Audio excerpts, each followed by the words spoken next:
The sound is not working here. She's talking.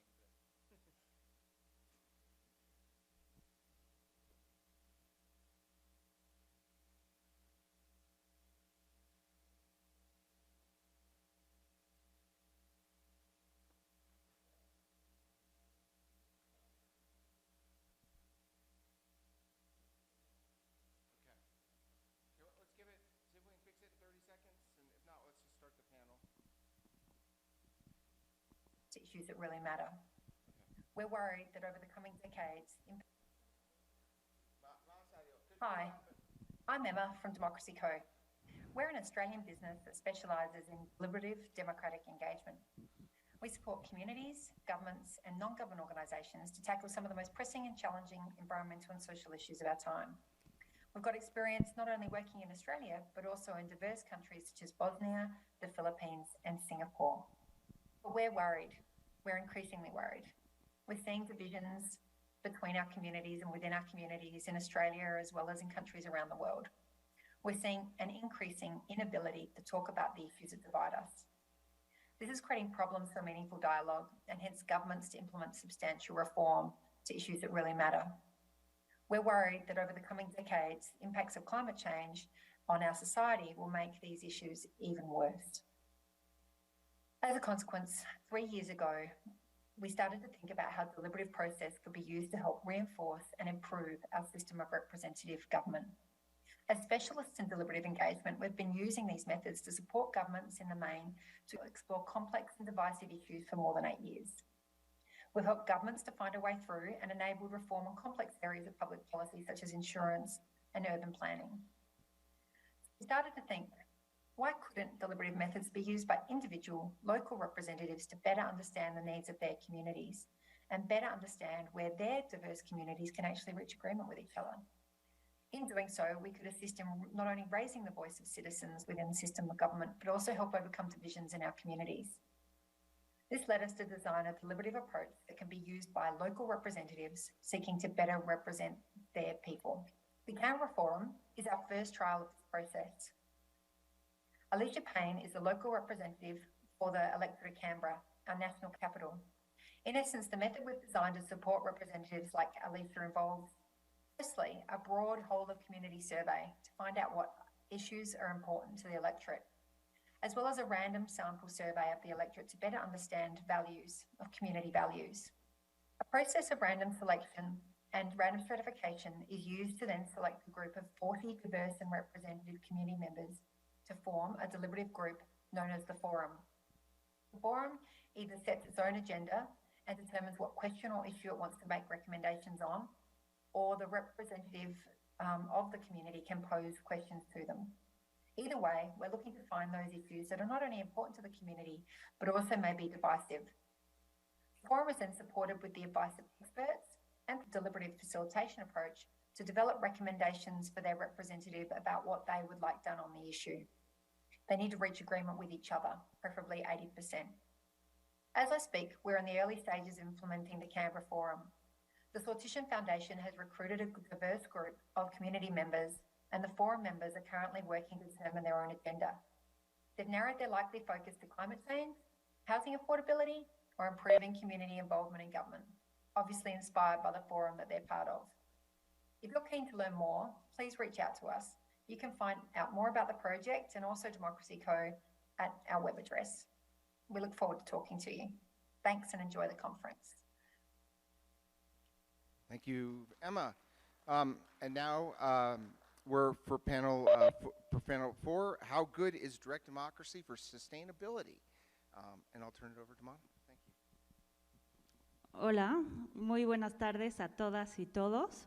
Pues sí, ¿qué tan buena es la democracia directa para la sostenibilidad?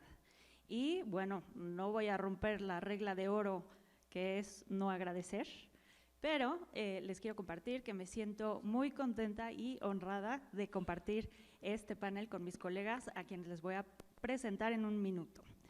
Como vimos el día de ayer, la democracia directa son procedimientos, mecanismos, herramientas para promover el diálogo, la participación ciudadana, la deliberación, la información, robustecer la democracia representativa o complementarla, oxigenarla en diversos temas. Y bueno, uno de estos temas es justamente impulsar la acción por el clima o la acción climática. ¿Y a qué nos referimos con esto? Bueno, pues a todas las acciones o a todas las actividades encaminadas a hacer presión para que los gobiernos u otros actores sociales adopten medidas urgentes para combatir el cambio climático, para frenarlo. Esto es una prioridad que como comunidad global nos hemos establecido, ya que en la Agenda 2030, que es este acuerdo global que se aprobó en la Asamblea General de la ONU en 2015, pues justamente uno de los objetivos de desarrollo sostenible que se plantean es el de la acción por el clima. Es el objetivo de desarrollo sostenible número 13, y bueno, es un tema tan importante debido a que pues es un tema global que tiene consecuencias muchas veces a nivel local. Hay algunos fenómenos meteorológicos extremos que pegan a muchas poblaciones. El cambio climático, como sabemos, aumenta la temperatura de nuestra tierra, de los océanos, los niveles de los océanos, afecta actividades económicas en todos los niveles, nos hace perder o cambiar ecosistemas. Perdemos vidas humanas, vida silvestre, y bueno, en fin, para este gran problema que tenemos, ¿en qué medida la democracia directa puede ser o ha sido una herramienta útil para fortalecer la acción por el clima? ¿Y cómo podemos hacer que la democracia directa sea más efectiva, sea una oportunidad justamente para que podamos enfrentar este problema en todos los niveles? Y bueno, ya después de esta introducción me gustaría presentarles a mis colegas quienes estarán discutiendo pues varias preguntas que vamos a ir haciendo en el panel. Tenemos a Erwin Mayer de Mer Democratie. Hola. También tenemos a Frida Licano del Instituto Electoral de Chihuahua, consejera. Tenemos a Arturo Flores, coordinador del Centro Anáhuac de Investigación en Relaciones Internacionales, y también vía remota tenemos a John Stever, quien es cofundador de Innovation for Policy Foundation, I4Policy, en Kigali. Sí está aquí con nosotros, ¿verdad? En esa pantalla negra está él. Muy bien. Pues bueno, vamos a tener una discusión dinámica, vamos a ir respondiendo varias preguntas y les voy a pedir a los panelistas que nos respondan en no más de 4 minutos, por favor. Si se permite ser autoritario en este foro, lo seré con el tiempo para responder las preguntas. Pues empezamos con la primera. ¿Cuáles son las experiencias más emblemáticas o ejemplares que vengan a su mente de procesos de democracia directa para impulsar justamente la acción por el clima? Empezamos contigo, Erwin, por favor. Yeah, it's a good question, but hard to answer because there are very few examples where climate change change policies are supported by direct democracy activities. I can mention some of them. Especially in Switzerland, we have a lot of referenda on climate and energy related issues.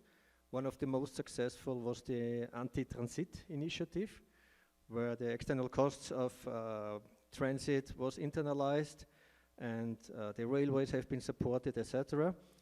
Another example in Switzerland is the energy law. This has been brought to referenda several times. The last time, 2 years ago, it failed. It was a majority against an improvement.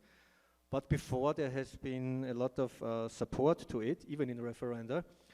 And to have a look on Switzerland, on all those referenda related to climate change, I can say Switzerland is among the best 10 countries in climate change policies. You can look at the German Watch list. And where I am especially interested is carbon pricing, because carbon pricing is the most important instrument in climate change policies. And Switzerland has the highest carbon effective rate of carbon prices in the world among all OECD countries. And this also, they had a lot of referenda on carbon prices. So therefore, I would say if the people are really able to decide and good informed in the end and over many referendums, this is a support to climate change policy, although I know a lot of examples and even more examples in the world where it was counterproductive, Washington State, etc., etc. Thank you very much. And very good examples. And now, ahora, perdón, paso al español. Me gustaría escuchar a Frida sobre esto.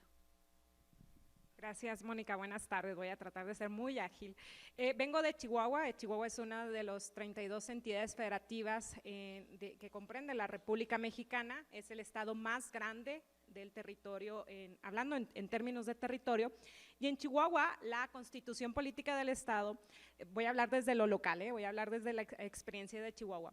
La constitución política del estado de Chihuahua reconoce el derecho a participar como un derecho humano.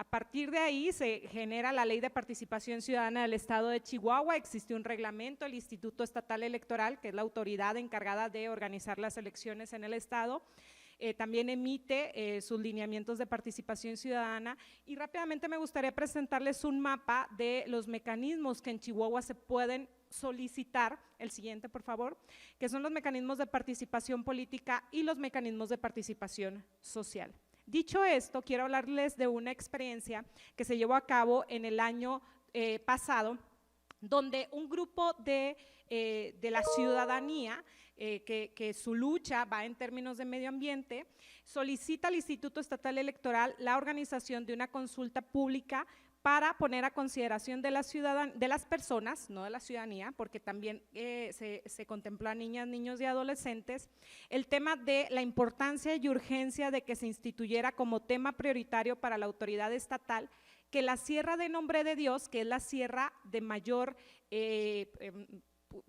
impacto en la zona central de la capital del estado, se declarara como área natural protegida en modalidad de monumento natural.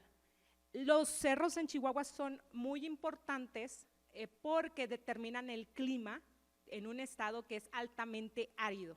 Entonces ya se imaginarán ustedes la importancia de los cerros en nuestro estado y en particular en la capital del estado. El objetivo era que los habitantes de 4 municipios opinaran sobre esta temática. La modalidad de participación que se determinó fue voto por internet.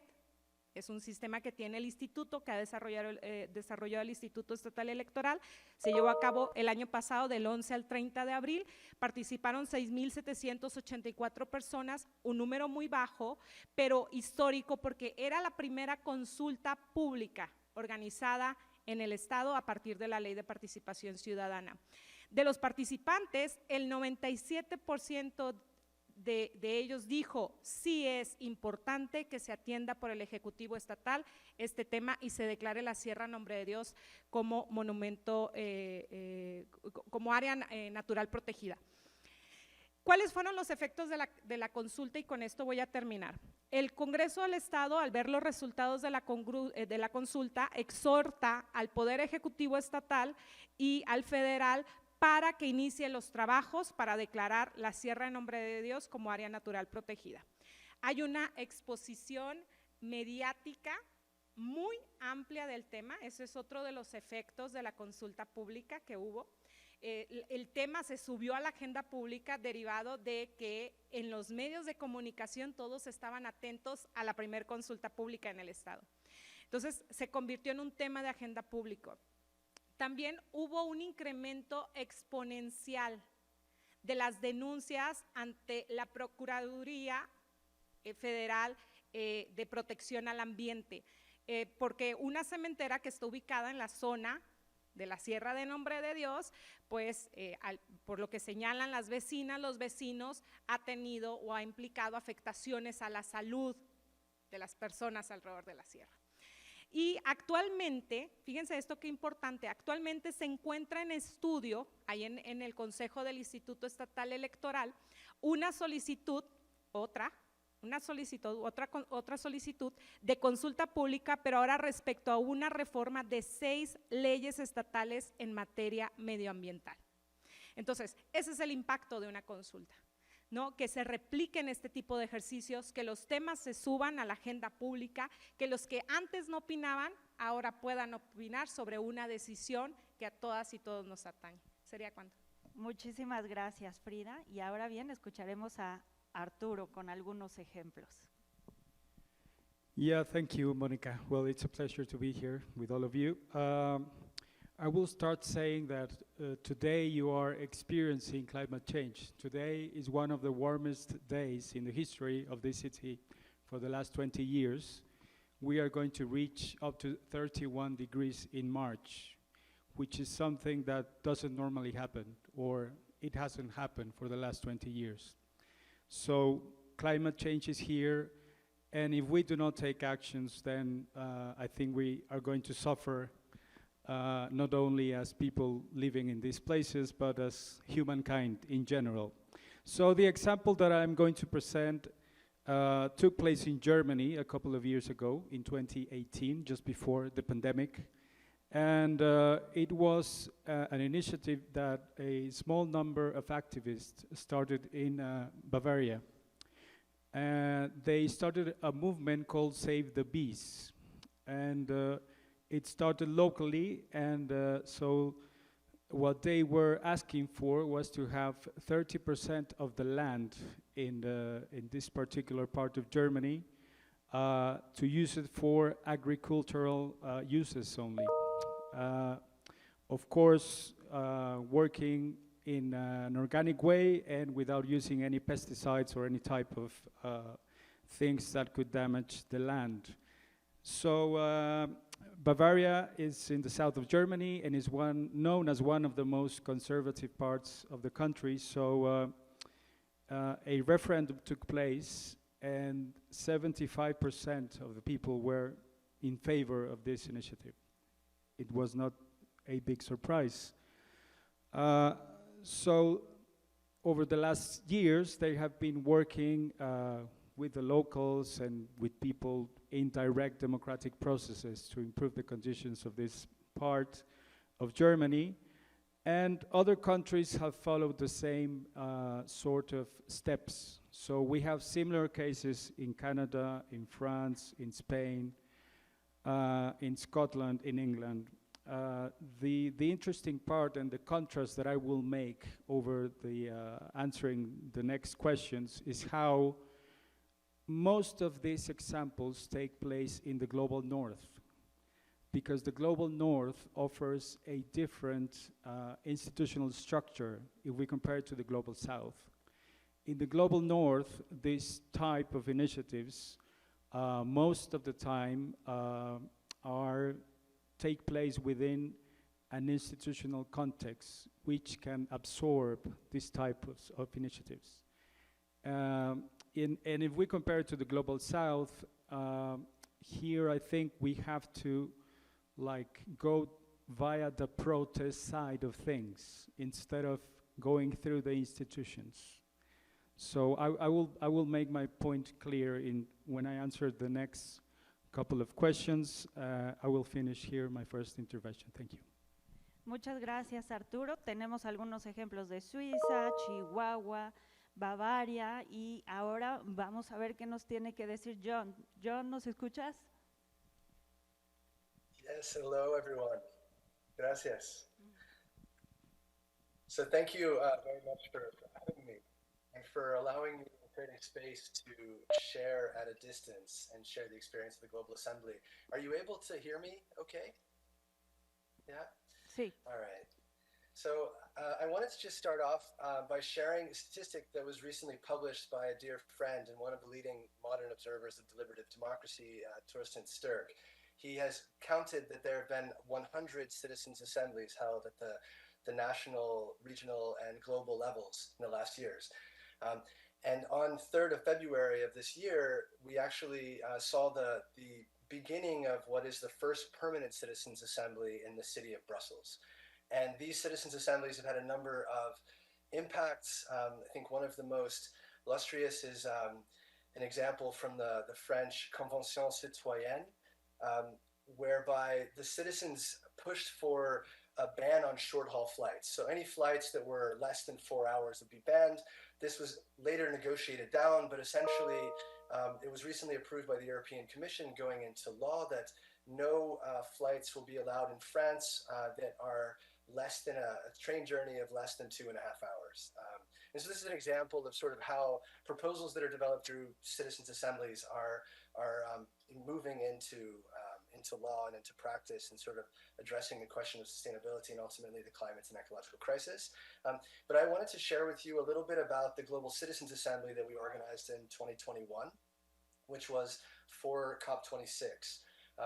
And just to give you a bit of an understanding of how these processes can be radically inclusive, the Global Citizens Assembly in 2021, we organized a global sortition. So we first started off by identifying geographic locations through a sort of lottery process. We looked at basically a NASA database of population density overlaid on a 2D model of planet Earth. And then what we did was we identified local community organizations that then were trained to do on-street recruitment. They recruited about 700 participants in their local communities, and then we ran a second sortition or a lottery selection process on those roughly 700 candidates, and then ended up with 100 participants or 100 members of the Global Citizens Assembly that reflected broadly the global demographic characteristics of humanity. So there were 49 countries represented. They spoke 42 different languages. 60% lived on less than $10 per day. Only about 2/3 of the assembly were fully literate. And they were supported through a process to be able to deliberate for about 68 hours in total what they called the People's Declaration for the Sustainable Future of Planet Earth, which articulates some very high-level principles and sort of vision setting for addressing the climate and ecological crisis. And I'll be talking a little bit more about that through the rest of my interventions. Thank you again for having me. Muchas gracias, John. Pues creo que ahora tenemos como un panorama o una imagen de algunos de los ejemplos en el mundo que pueden vincular a la democracia directa con la acción por el clima. Ahora me gustaría preguntarles qué características o elementos consideran ustedes que han permitido que los mecanismos de democracia directa fortalezcan efectivamente la acción por el clima. Empezamos con Frida, por favor. Gracias. Bueno, en primer término, creo que los mecanismos de democracia directa permiten que haya una mayor incidencia de sectores de la población que antes se encontraban excluidos de la toma de decisiones. O sea, que un tema que a un grupo le interesa, por ejemplo, en el caso de Chihuahua, un grupo que se llama Salvemos los Cerros de Chihuahua, un grupo pequeño promueva o suba un tema a la agenda pública, pues ya hace del conocimiento de toda la sociedad chihuahuense la temática, la problemática, pero también la propuesta que está haciendo este pequeño grupo. Entonces, su impacto es exponencial. Entonces, yo creo que ese es el primer elemento. Aunque pudiera llegar a no ser vinculante, que el tema medioambiental se suba como prioridad a la agenda pública, creo que es el elemento que mayor contribuye a este impulso de la acción por el clima. Lo segundo es que los mecanismos de democracia directa, en el caso de Chihuahua, esta flexibilidad normativa en comparación con las elecciones constitucionales, permite un mayor aprovechamiento de las tecnologías, ¿no? Ustedes saben que la ley electoral, las leyes electorales son sumamente complejas, tienen un alto número de blindajes.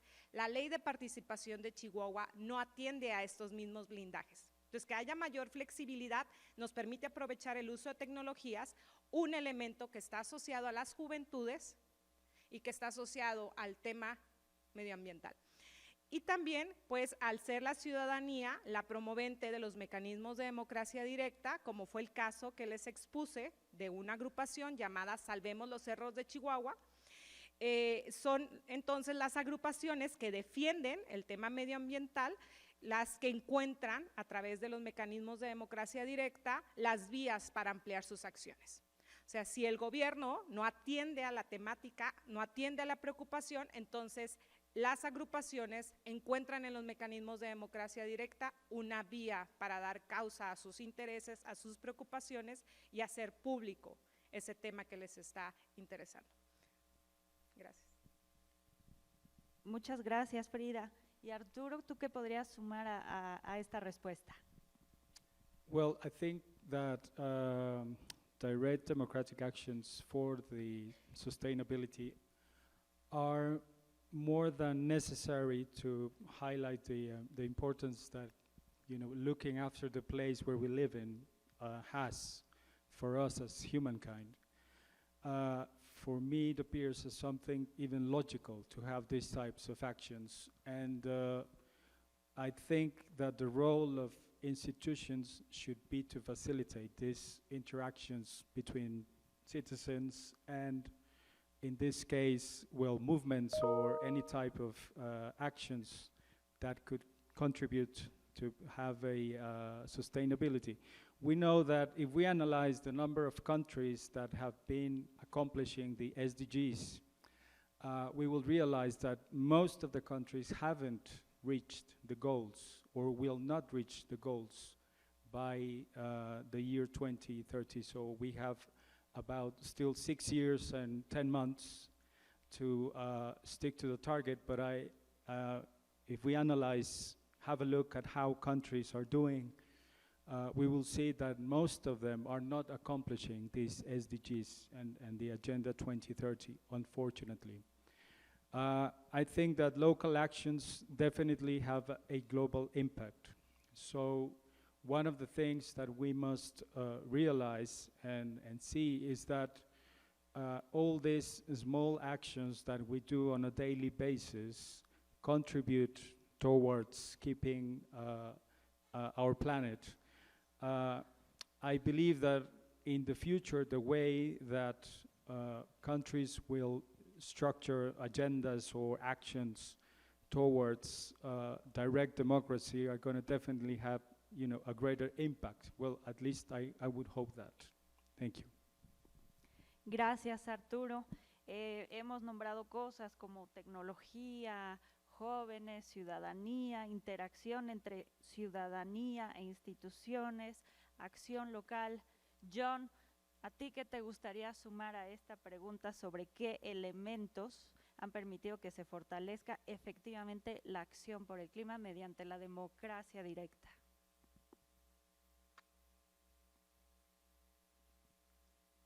John. Yes. Adelante. All right, thank you. So thank you, Arturo, for mentioning the Sustainable Development Goals. And I just want to recognize that the SDGs, at best, are a proxy for sustainable development. That sustainable development isn't about measuring what people have, it's about people being able to choose what they have. It's really ultimately about agency. And so when we think about sustainable development and these efforts of democratization and the contributions they can make, I think I'd kind of put them into two categories. So the contribution of legitimacy and the contribution of what you could call the sort of epistemic value or collective intelligence of humanity. And I think that these are both critical. And we see them manifesting in essentially two different types of assemblies. We see assemblies or sort of direct democratic action that is seeking to kind of frame or set the agenda or set the vision for climate action. And the Global Citizens Assembly that I was just mentioning before would fall into this category. There are many that do, that are essentially trying to sort of create a legitimate course of action for humanity as a whole, or sort of a subset of humanity through a particular nation state or a community, to try and set an agenda or set a vision of action, set principles for action. And this is where you really draw on the sort of legitimacy elements, sort of creating a legitimate agenda to guide action of policymakers. And the second sort of area that I think is really important to recognize is this area of developing critical and concrete policy and regulatory actions. And, you know, this is, I think, sometimes criticized because, in fact, citizens aren't always equipped to be able to develop solutions. And in some cases, the sort of direct democratic action can, in a way, be a shirking of responsibility from policymakers. Like, you know, it's difficult to identify potential solutions, so let's put it to the citizens and let the citizens decide. But at their best, this direct democratic action enables citizens to be able to leverage their collective knowledge, their lived experience, their creativity to be able to design and develop solutions that are sort of locally rooted and inclusive. And so I would say the sort of second bucket of benefit of sort of direct democracy for sustainability in general and to address this very real climate crisis is sort of epistemic value of deliberative and direct and participatory democracy practices. Muchas gracias, John. Y ahora vamos con Irving. ¿Qué añadirías? Well, thanks. I hope to be as frank as Arnold, but I try. It means let's us be a little bit more clear. There have been a lot of climate assemblies and other participation processes linked to climate topics and to sustainability, but what was the real outcome? And if we make a serious spot on it, there was almost no real outcome, to be honest. And why is this the case? First of all, I would say, and to make it clear as possible, no consultative processes at all, I would say. Even sortition processes in the past in ancient Greece and in the Middle Ages, they have been always be deciding. So if you select peoples out of and make them representative, they decide. So no consultative processes. The second is we should not too much concentrate on the processes of climate assemblies, even if they're national or global. And I like what John is doing, and we had a lot of talks in Luzern. But at the end, what is the link to the real policy, to the real climate change policy, to the COPs, to the Conference of Parties and others? And these links are still very, very weak. You are sometimes allowed to speak up, you're allowed to give some demands and recommendations, and sometimes they discuss it, sometimes you get an answer, but that's it. I'm looking at all those democracy instruments also as a climate activist and a climate expert, and I ask really, what are the concrete consequences in terawatt hours of green electricity, in million tons of greenhouse gases reduced? This is the question I'm interested, because as you said at the beginning, we are really in an urgent phase. I don't want to go into too much details on carbon budgets and reduction curves, etc. But to give an example, we need about 10% greenhouse gas reductions per year to stay beyond 1.5 degrees Celsius. That would mean 10% cars less each year, etc., etc. You can imagine it, yeah? And the instruments and the direct democracy I have observed do not really tackle these big instruments. That means carbon pricing, forbidding of the internal combustion engine in 2025 or 30 or 35, forbidding oil heating, giving billions of subsidies for renewables, thermal insulating, etc. This is it where it is decided if we can save the climate or not, if we can stay beyond 1.5 degrees Celsius, or we will miss this target. And there could be a runaway climate effect if all those tipping points are reached. So that means first recommendation on these processes would be tackle the real problems, the real instruments, and not create playgrounds for climate policies. That means having nice side effects, and here's a good example, and there's a good example. This is definitely not enough. The second thing is direct democracy and participation in the climate field, but also in other fields. They should be either binding by themselves. That means an initiative has to be the ability to go to a referendum, like the Swiss example.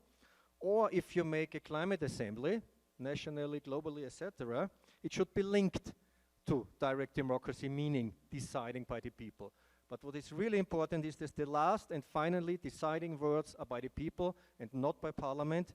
and not by presidents and not by governments. Yeah, the reasons for that I explain afterwards. This is the fossil fuel interest, etc. I will come back.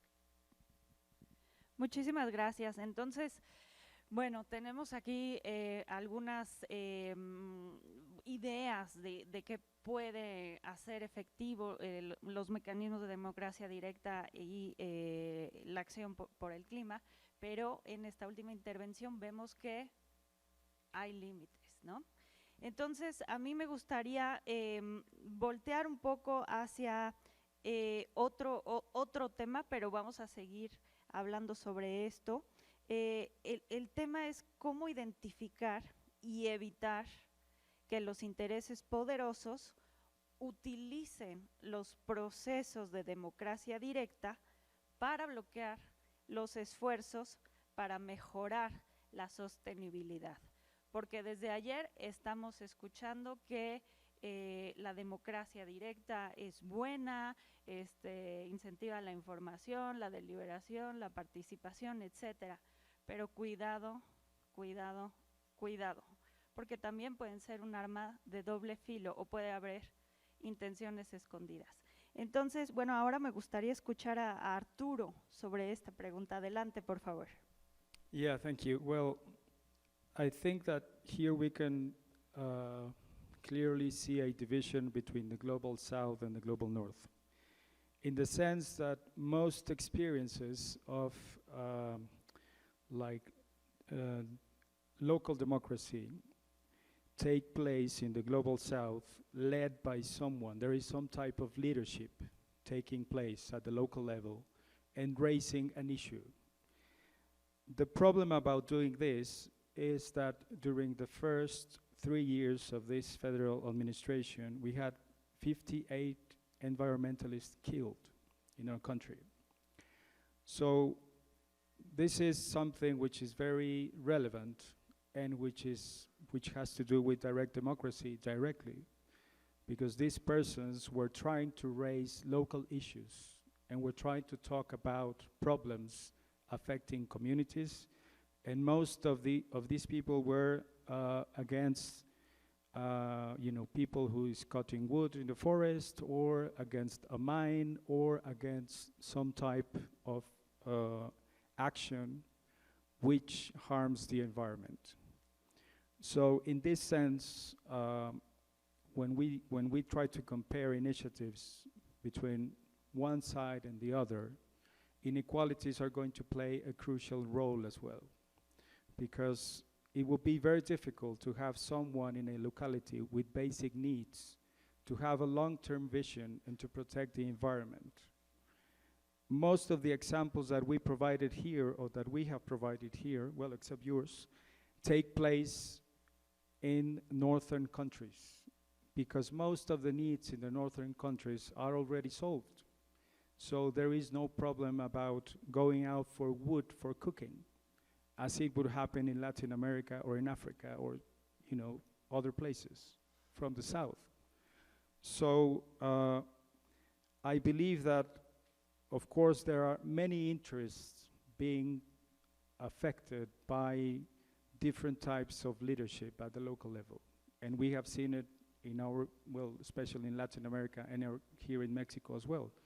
So I think that the way the question is presented, I think that in most cases it's actually the other way around, that in the context of this part of the world, there is no awareness of the existence of these mechanisms. And when you are trying to protect your interests, it can cost you, unfortunately, your life. Thank you. Gracias, Arturo. John, ¿qué nos tendrías que decir al respecto? Yeah, thank you. And thank you, Arturo, for making this so human and recognizing the human cost that people pay to push for these kinds of reforms that are so necessary. I just want to challenge a couple of points, and Erwin in particular. I really appreciate you sort of challenging direct democracy and sort of these climate assemblies and the impacts that they've had. But I just want to recognize that the issue isn't with these direct democracy practices. The issue is with our governance systems that we currently have today all around the world. And I think it's critical that when we look at this issue, we recognize that it is a global issue, that there are really no borders to the climate crisis. And unfortunately, we have a global or international, a system of governance between nations that is essentially trying to, there is no global sovereign. There's a bunch of self-interested nation states that come together in meetings like the COP to be able to discuss how to resolve these issues, but with a great deal of self-interest. And we see at COP26 and COP27 recurring themes of certain groups of nation states coming that are whether fossil fuel emitters or whatever else, and basically killing any type of reform. So the ultimate issue is the sort of lack of a global sovereign. It's the failure of our international institutions. It's the failure of our governments all around the world to be able to address this issue. If we think about the kinds of social technologies that we've developed as a species, and I think if we evaluate them, from the outside looking in, it's pretty clear that they're failing. We're running off a cliff of the climate crisis, and we see this every single day. And our governance institutions are absolutely failing to address them. And so I think it's critical that we find alternative pathways. I agree that there are sort of theories of change that involve, that have been successful. In France, for example, the Convention Citoyenne was actually instituted by the presidency following. This is quite interesting. There was actually a climate or carbon tax that was imposed by the government. It wasn't consultative. It was intended to address the climate crisis. And then you end up having people, the Gilets Jaunes movement, largely protesting for cost of living issues, and a variety of other issues, of course, protesting against the states. And then the state instituted this Convention Citoyenne, initially the Grand Débat, and later the Convention Citoyenne. And of course, this is a sort of short narrative of the overall situation. But looking at how even in global north countries, you see these sort of street protest movements pushing for reforms and innovations in sort of decision making and direct democracy in particular. But I would think, in terms of what can we do when we're instituting these practices, I think there are two solutions that could be kind of pushed further in these these direct democracy and deliberative democracy interventions, the climate assemblies around the world. The first is to couple elements of deliberation with direct democracy. So to ensure that there are opportunities for example, small group deliberation, to be able to ensure there's legitimacy, representation, but to be able to ensure that the decisions and the discussions are pushed back out to a larger audience. So one of the things that we did with the Global Citizens Assembly was that we supported through DIY community assembly kits, sort of these distributed, autonomously organized community assemblies that took place all around the world, where local communities came together. They had access to the same information materials as the core assembly, and were able to discuss the same issues and discuss their relevance in local communities. And I think the second sort of main effort that we could explore in terms of ensuring that these democratic innovations aren't hijacked by governments and powerful interest groups is to engage in mass public education efforts. So ensuring that the information materials that are being developed are more widely accessible, translated, transcribed, ensuring that we can reach out to cultural content creators. This is something that we did with the Global Assembly, was we reached out to artists around the world to develop content, and I think it's something that can be pursued even more, to ensure that there are different avenues for everyday people to be exposed to the evidence in these processes. Thank you. Gracias, John. Y ahora quiero escuchar a Irving sobre esta pregunta. Adelante, por favor. Yeah, the question was how to improve the instruments to help combat climate change. First of all, I would still say it's much easier for the politicians, for the one who held the power,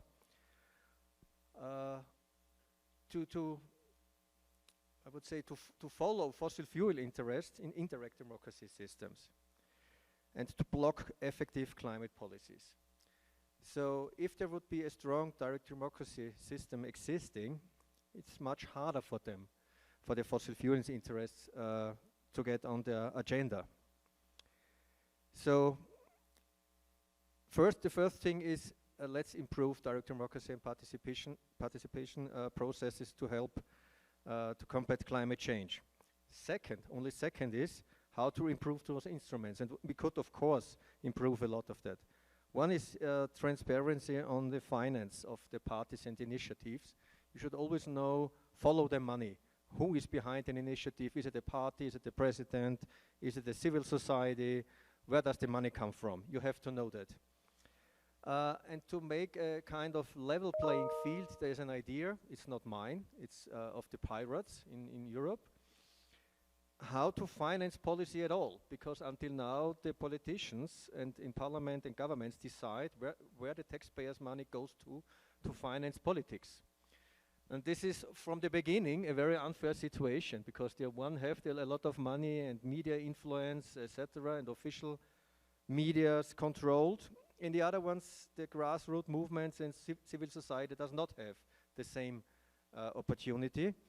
And the pirates brought in an example, I want to tell it to you, is give some checks, political financing checks to the people, and then the people themselves can decide, okay, I give 100 euros per year to Greenpeace, I give 200 per year to my local government, I give 300 euros per year to that political entity. That means you have a final control, you have a direct democracy immediately on giving money to the politics. And that could mean that interesting initiatives have a lot of money from the beginning, but they are not linked to special interests because they get taxpayers' money, as the politicians do. But then you have a kind of level playing field. This is an idea of the pirates, and I really like it. And this could help a little bit to solve this big gap in financing political agendas anywhere, including direct democracy. And money plays a big role. Muchas gracias. Pues sí, ¿de dónde viene el dinero? Más transparencia, mejor información. Esas cosas son importantes para poder identificar y evitar que intereses poderosos utilicen los mecanismos de democracia directa que deben fortalecerse. Ahora, Frida, ¿qué nos podrías comentar al respecto? Claro, bueno, atendiendo a la realidad de México en lo general y de Chihuahua en lo particular, creo que es indispensable que la institución pública que organice los mecanismos de democracia directa sea un órgano constitucional autónomo, ¿no? Independiente de todos estos poderes de los que ya han venido hablando, ¿no? Que atienda al cumplimiento de principios que maximicen el derecho humano a la participación ciudadana. ¿Cuáles principios? También muchos de los que se han estado hablando: la imparcialidad, la legalidad, la transparencia, la rendición de cuentas, la máxima publicidad, ya hablaban de la información, ¿no? La universalidad, la inclusión. Y bueno, también creo importante que estos órganos autónomos que organizan los mecanismos de democracia directa generen acciones de empoderamiento de la ciudadanía. Les voy a dar un ejemplo. En Chihuahua, el Instituto Estatal Electoral hace 2 años creó el premio anual a la participación ciudadana, en donde un grupo de ciudadanas y ciudadanos se reúnen y deliberan qué organización debe de obtener el premio anual. Bueno, pues este año ganó la organización que el año pasado promovió la consulta pública Sierra de Nombre de Dios. Entonces, ya también adquiere fuerza la organización medioambiental y se convierte en un contrapeso, ¿no? ¿Desde dónde? Desde un programa que genera la institución pública. Entonces, hay que buscar cómo desde nuestra trinchera empoderamos a la ciudadanía para que tenga un suelo parejo con la autoridad y con todos los poderes de los que hemos venido hablando. Y también creo que las leyes que contemplan mecanismos de democracia directa deben de contemplar siempre medios de impugnación y siempre sanciones claras, ¿Para qué? Bueno, pues precisamente para ir construyendo un suelo parejo entre las personas o entre los habitantes de un territorio específico y su gobierno y todos los poderes que están alrededor del gobierno, ¿no? Todos estos poderes fácticos. Muchas gracias, Frida. Creo que este panel es bueno porque nos estamos planteando muchas preguntas muy interesantes, ¿no? ¿De dónde viene el dinero? ¿Quién organiza? ¿Dónde impugno si no estoy de acuerdo? ¿Quién sanciona? ¿Quién implementa? Y ahora vamos a irnos al principio, ¿no? En conclusión, ¿qué tan buena es la democracia directa para la sostenibilidad, en el sentido que estamos hablando de acción por el clima?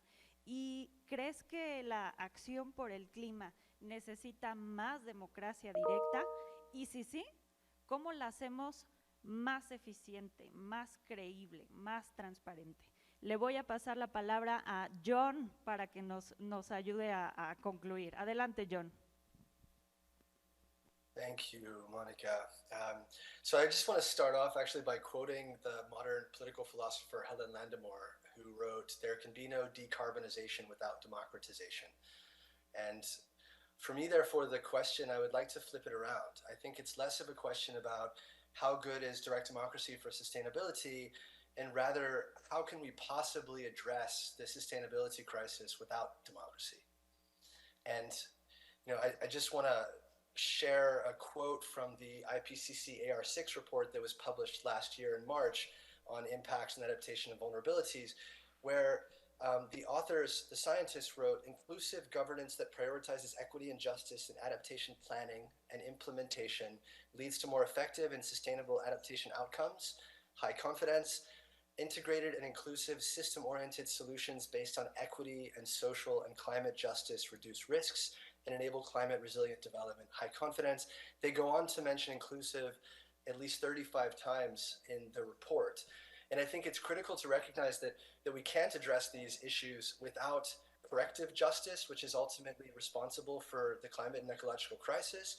And we can't possibly address this crisis without leveraging the sort of collective intelligence of people, as I mentioned earlier, and engaging in the real trade-offs that these solutions require. There are real trade-offs between, we understand of as sustainable sort of a development and of sustainability, and this is I think at the heart of global climate negotiations for quite a long time, and it's I think we can't address these issues without getting people into the room and making sure that we have legitimate decision making. Gracias, John. Ahora le paso la palabra a Irving. ¿Cuál sería tu conclusión al respecto? Yeah, as stated from the beginning, and of course it's very clear to me, direct democracy, including participation and climate assemblies, is very good to help climate policies and to strengthen them, to make them more ambitious. But again, as long as these instruments are binding, and therefore referenda should be included or brought together with climate assemblies. I really, in the meantime, strongly believe that climate assemblies and other so-called consultative processes do not bring any advantage as long as they are not binding by themselves or combined with binding instruments like referenda. And yes, I fully agree that the climate change problem can only be solved if we include the people. That means climate change is heavily affecting the people. We know that. John mentioned the AR6 report, and in the first two working groups, it was all about how the climate change is already affecting, and you mentioned this very hot now, and Mexico will be a desertification processes, etc., and drinking water will be shorted, etc. But the people should also be strongly not only informed about the consequences, they should be informed about the solutions. And again, about the main instruments, about carbon pricing, forbidding some things, subsidizing solutions, etc. And they should decide where the money goes to, because until now we have still a huge amount of money going to fossil fuel industries. They are heavily subsidized by the taxpayer. And as I mentioned before, when I came to Mexico and then on my flight to Mexico City, and now we have some pre-tours, I didn't see PV cells and I didn't see windmills in Mexico. And it's always sunny and it's always windy. I don't understand that. And as an environmental economist, and this is my profession, I can say the levelized costs of energy of PV and wind are already going down very strongly. They are the cheapest energy in the world, and especially in Mexico. So coal, gasoline, diesel, everything is much more expensive to the people and to the whole economy than PV and wind. So why could this be that the fossil fuel industry is saved in Mexico and there's nothing is happening with renewable energy, or almost nothing, I would say. This is because fossil fuel interests can bring in their agenda and they have more or less fully control on the president, on the government, on the parliament. That's the problem. Therefore, we need direct democracy. The last thing, there's a general story told. Now it is called narrative. That's the new word for story. That the governments would be able, willing to combat climate change, to do something, but the people are not really following it. They do not understand all the problems, and they cannot follow it completely, and they do not. And therefore, the climate change policy is always reduced to small efforts, small steps, etc. But they say, not we are responsible, the decision makers, we are not responsible. But we are representative democracy, it's the people who are not willing more climate policy, and that's completely wrong.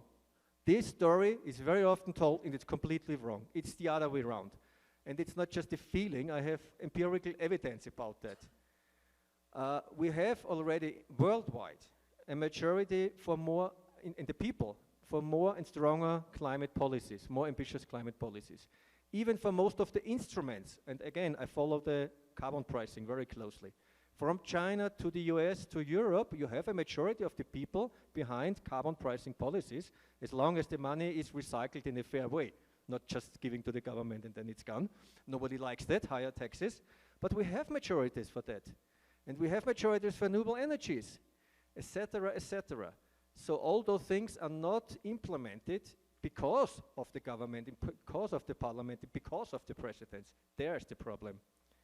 So let's really improve this direct democracy and participation tools and sortition elements. I also like sortition elements a lot.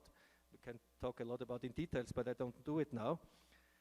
And maybe this is my last sentence, this approach I have presented now is not quite common among the environmental movement itself.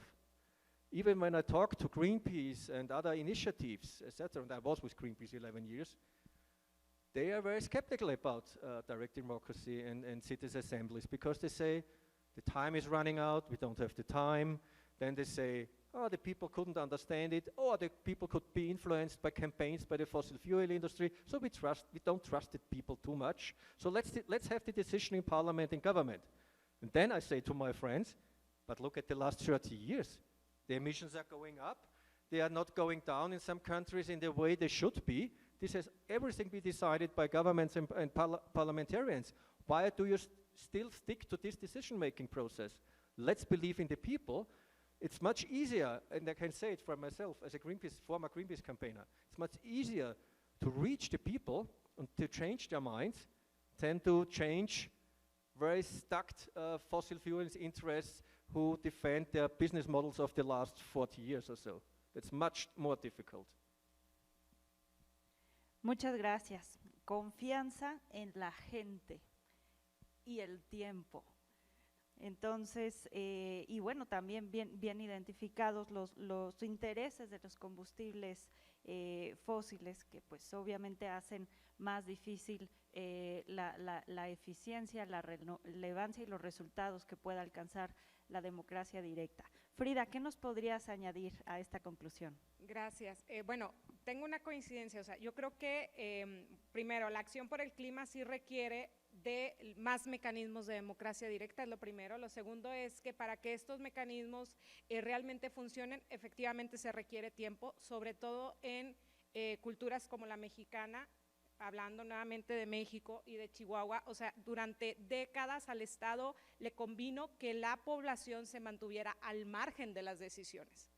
No podemos esperar que de un momento a otro las personas tengan la capacidad de participar y de involucrarse. Entonces, para eso tiene que pasar tiempo, ¿no? Y voy a insistir en la necesidad de que haya órganos públicos autónomos, ¿no? Que organicen los mecanismos de democracia directa y que estos órganos permitan el involucramiento de la ciudadanía en todas las etapas del proceso de organización de un mecanismo de democracia directa. Y también quiero insistir en el tema de juventudes. O sea, si en un sector de la población vamos a encontrar eco para que los mecanismos de democracia directa funcionen, va a ser en las y los jóvenes. Entonces, sí creo que debemos de buscar las vías para que este sector de la población, claro, es uno de los sectores más desencantados con la democracia, pueda participar y encuentre en los mecanismos de democracia directa una vía para darle causa a todos sus intereses. Y bueno, pues eso implica mayor vigilancia, mayor observación de la ciudadanía. Chihuahua, el Instituto Estatal Electoral organizó un plebiscito en 2019, no lo mencioné como ejemplo porque el tema era alumbrado público de la capital del estado. Y en ese mecanismo, cuando el instituto debía de realizar la campaña de promoción del mecanismo, nuestro foco de atención eran las universidades. O sea, decidimos estar en todas las universidades de la capital promoviendo el plebiscito. Ustedes ven las fotos del plebiscito en Chihuahua y en las filas del plebiscito 2019 estaban mayormente jóvenes. Entonces, por eso sí quiero insistir en este tema. También se requieren reglas claras y precisas. El caso de México es muy particular. La gran mayoría de sus entidades tienen leyes de participación ciudadana, pero cuando ustedes las analizan, los umbrales de participación que se requieren para que un mecanismo de democracia directa sea procedente y para que sea vinculante son exagerados, ¿no? Son umbrales muy altos, inalcanzables en la gran mayoría de los casos, y esto pues trae más desánimo a la población, ¿no? O sea, tú les hablas de referéndum y no le hayan sentido, tú les hablas de plebiscito y no le hayan sentido. Y por último, también quiero insistir en que es necesario que para que estos mecanismos funcionen, un sistema de medios de impugnación y de sanciones contundentes. ¿Para qué? Para poner el suelo parejo, que la ciudadanía verdaderamente se empodere frente al poder del Estado. Entonces, sería todo, gracias. Muchas gracias, Frida. Creo que haces muy bien en señalar el rol de las juventudes. Creo que si algo ha tenido, que ha visibilizado mucho más los problemas de la acción por el clima, es el involucramiento de las juventudes. Entonces, muy buen punto. Y bueno, también el tema de quién organiza nuevamente. Arturo, ¿qué podrías concluir al respecto? Well, maybe you're not going to like what I'm going to say next, but I wouldn't be in favor of having more citizen participation mechanisms. I would be in favor of having more empowering citizen participation mechanisms. It's not about having 25, 30 legislations, having referendum plebiscites. I think it's about truly wanting to empower the people. If the people are truly empowered, having one or two or three mechanisms, that's more than enough. What do you need? Why do you need more than that? Sometimes I believe that authorities or governments think that the more mechanisms, the more they empower citizens, and it's not like that. Most countries think about democracy as having elections only, so about inviting the public to participate every 3, 5, 6 years, depending on the system.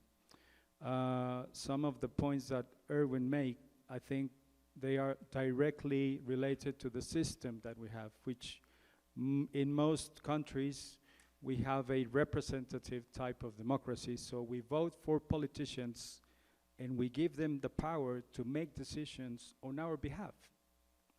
So when, for example, when here, well, in the Mexican context, people think about, okay, I think now all the states have citizen participation legislations, all the states of Mexico.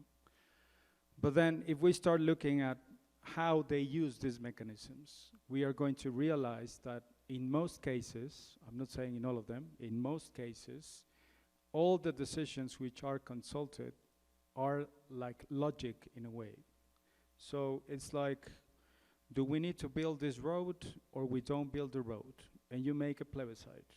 And of course people say, yeah, we vote in favor. So you are only legitimizing decisions which you're going to make anyway. Now, talking about sustainability, I think the issue here is about an emergency. I believe we are facing an emergency, which I naively thought that after the pandemic, the behavior of citizens, everyone, was going to change. Because we had the lockdown and, you know, we were like sharing the same problem for the first time in our lives. I would talk to friends in China or in the US, and we were sharing the same problem. We had the same situations. We had the same disease.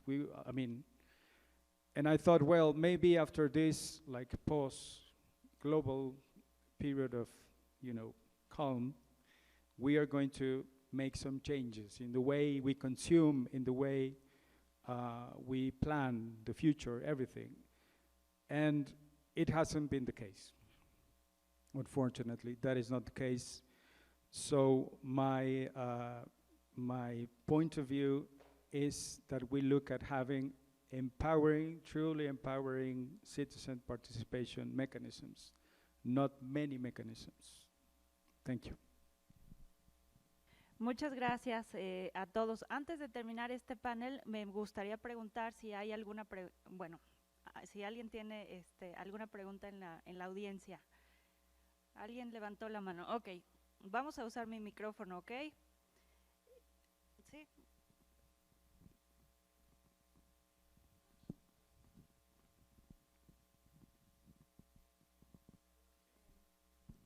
Bueno, tenemos 5 minutitos nada más, entonces les agradezco si son rápidos con las preguntas. Gracias. Yes, I will be very brief. My name is Gabriel Brezoiu. I'm coming from Romania, from a youth organization. That's why my question will be more directed to this direction. So, direct democracy and climate change are two topics that are connected naturally because we care about ourselves. So, when there is an environmental issue, we want to have our voice heard. However, we see an issue. Climate change is quite technical. So when someone is saying, we cannot cut the trees, we have to do that, it's quite technical. So citizens have a hard time to understand what is the solution they should vote for. That brings fake news and manipulation opportunities. So my question is, actually, what can we do to tackle fake news and manipulation when it comes to climate change topics that are very technical, hard to understand by a normal person, that have the best intentions, but we don't have a PhD on climate change? So how can we actually make sure that, making sure that we are not promoting a process that could go actually against of what we really want? Thank you. Gracias. No sé si hay alguna pregunta más en la audiencia o abordamos esta última pregunta, que creo que por sí misma amerita un panel. ¿No? Ok, vamos a empezar. Si quieren, les doy un minutito a cada quien que quiera responder. Adelante. Yeah, I want to give a special answer on the information question you raised. You're right, information is a big topic. But again, I would say, even until now, the normal people are informed in a way where they say, we would need more ambitious and stronger climate policies. This is the status until now, although you're completely right, they don't know any details on CO2, greenhouse gases, radiation forces, blah, blah, blah. Yeah, they don't know the details. But this was the reason for why I initiated a climate assembly in Austria, because climate assemblies, they are again something different to Bürgerrat, because I've heard in Netherlands there will be a Bürgerrat. Climate assemblies are different. Climate assemblies have a strong information input phase. They have a kind of learning phase, then you have a second deliberation phase, And in the end, you have a decision phase. And in this information phase, you have a lot of experts that are explaining it to you. And of course, you have some problems to solve with who chooses the experts. Always a big question. To my mind, we made a paper on recommendations how to do a climate assembly in a proper way for the people. And one of the main recommendations was even the people themselves have to propose some experts, and they should also have a veto right on experts. They say, no, we do not like this expert, maybe because there's a special interest and money behind him. So it is, again, the people have to choose the experts and not the government. Second is the language, because politicians have their own language, experts have their own language. You know, they make this peer review process, they speak at conferences, they write the IPCC reports, etc. Nobody understands an IPCC report, even no politicians, even not the summary for policymakers. Nobody understands that. But then the experts speak to the people in a special way and explain it with good understandable examples. And the interesting thing is then the people can directly talk again to the experts and say, I do not understand. For example, one asks, what is a Holocene? I have never heard Holocene. So then they explain it, and then they have a very good relation in this climate assembly. You know, the side talks are even more than important at the lunch and at the coffee break. They talk and they talk and they talk, and after 6 weekends, together with the experts, they understand climate change enough and the solutions to make very proper recommendations. And these very proper recommendations have been more precise and more clear in many respects than most of government treaties, proposals, agendas, etc. So they can't do it if they get the right information. And therefore, climate assemblies should be combined with direct democracy. You have to have the final word, but you're right, you have to be informed. But then maybe that's the last word I'm allowed to. Then you have also a problem with representation. Because you choose those, in sortition process, you choose the people to make them representative. Gender, age, income, blah, blah, blah. But then they are better informed than the ordinary people. Are they still representative? In France, this led to the topic, Mr. Macron said, you can choose 3 topics out of them and I make a referendum, because it's a presidential right to make a referendum. And the people said in one topic, we don't want a referendum with the people itself, because we are now informed, we understand climate change and the solutions, but the people outside don't understand it. So we as the people in the climate assembly don't trust the people outside. This was the outcome in France. So my solution is, this should not be a separated process, but the whole society should be involved in this climate assembly, so that they can learn the pros and cons to threats and to the solutions. I hope this was an answer on your information question. Muchas gracias. John, ¿tienes algo que añadir a la pregunta? Yeah, thank you. And thank you for your question, because I think it goes to the hearts of one of the biggest challenges of our generation, which is misinformation online. And I would argue that this is another fundamental form of social technology that is currently broken. And this is sort of emblematic of the need to really address the ways in which we share information, both online and in the public sphere. Just wanted to draw your attention to a global process that is currently underway. UNESCO is hosting a global dialogue on developing guidelines for regulating digital platforms to try and improve the quality of information online. They do have a direct channel to be able to comment on these guidelines in English, Spanish, and French at the moment, and would really encourage everyone to go and check that kind of process out and have your voice heard. And similarly, with the Global Assembly, we published more than 600 pages about how we organize the sortition process, all of the sort of contracts with organizers around the world. This was a really globally co-developed process.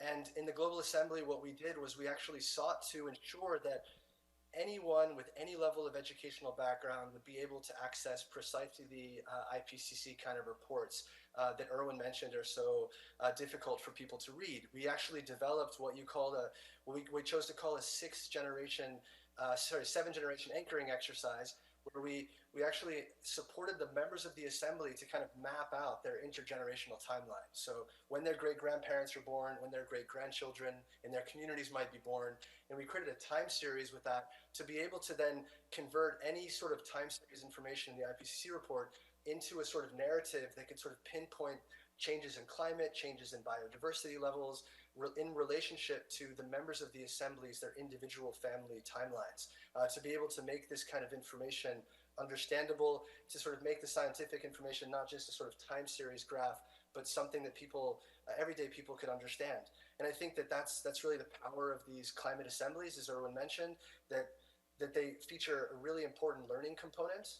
And I would just say that this is why, in fact, it's so important to be able to ensure that these direct democracy processes are accompanied by public information that is very well published. And I think that's the final comment that I'd make to everyone, is just really encourage you to check out the Global Assembly website, the more than 600 pages that have been published, and if you care about misinformation, to engage in this global UNESCO process. Thank you.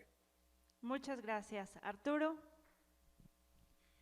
Well, I think it's a very interesting subject, this about misinformation, and I think it has many perspectives. Of course, there are many interests when we talk about changing attitudes and climate change in general. There are corporations, there are governments who have particular interests and who will promote certain news with regard to these types of topics. I would say that we will have to be open to find ways in which we could guarantee, in a way, that this information, or the information that we have, is the one which is valid. And I think it's very important that the sources, to look at the sources where the information comes from always, and try to find ways in which this information is shared in a very simple way, so that everyone could understand it and it's quite accessible. Thank you. Gracias. Bueno, sí, coincido, es un tema sumamente complejo. Sí, las noticias falsas afectan la democracia representativa, no podemos esperar que no afecten la democracia directa, ¿no? O sea, entonces, no, digo, son una amenaza, sí. Debemos de tenerles miedo, pues no, porque ahí van a estar de todas formas, ¿no? Es algo inevitable casi, o así podría decirse, lo hemos visto en todas partes del mundo. Pero yo sí quiero hablar de la publicidad que se le da a los mecanismos de participación ciudadana o los mecanismos de democracia directa. Yo creo, también coincido, en lugar de limitar la información, permitamos que haya más información, ¿no? Entonces mejor busquemos cómo incrementar la participación, la información real o la información cierta. O sea, yo creo que más bien esa debe ser la ruta que debemos de explorar, y la ciudadanía involucrémosla, ¿no? O sea, mejor busquemos atender esta serie de problemáticas con mayor participación. Bueno, pues muchísimas gracias a y los ponentes, muchísimas gracias también a todos. Hemos tenido una discusión muy robusta sobre este tema, muy interesante, con distintas posiciones. Hemos podido profundizar en algunos puntos y bueno, pues yo me voy muy contenta de todo lo que pudimos comentar en este panel. Muchísimas gracias a todas y todos.